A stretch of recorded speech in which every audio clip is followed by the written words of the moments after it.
Quelques signes de détente en Guadeloupe où certaines stations-service ont rouvert aujourd'hui. Yves Jégo, le secrétaire d'État à l'Outre-mer, tente de mettre fin à la grève qui dure depuis 2 semaines maintenant.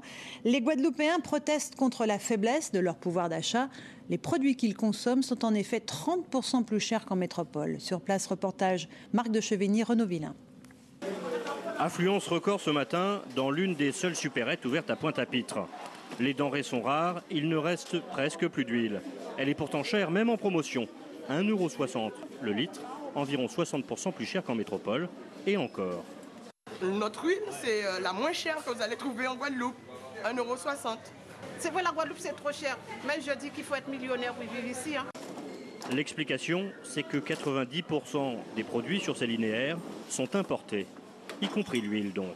C'est une huile que j'ai achetée, il faut compter de 1,30 € dessus. Ça fait pas beaucoup de marge. Ah non. Mais c'est les produits de base, c'est les produits de première nécessité. Car à en croire les professionnels, importer ici coûte cher. En cause, la fiscalité.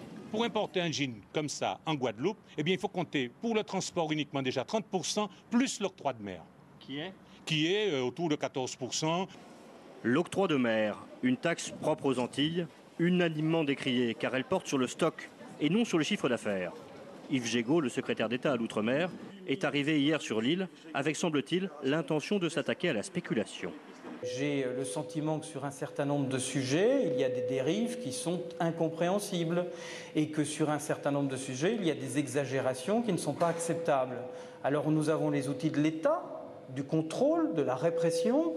Le secrétaire d'État peut bien sûr baisser la fiscalité sur les produits de première nécessité, c'est sans doute le plus facile. Mais il dénonce aussi une Guadeloupe à 2 vitesses, avec d'un côté les pauvres gens, de l'autre les profiteurs, sans vraiment citer les importateurs. Une logique qui rejoint finalement celle des organisations syndicales.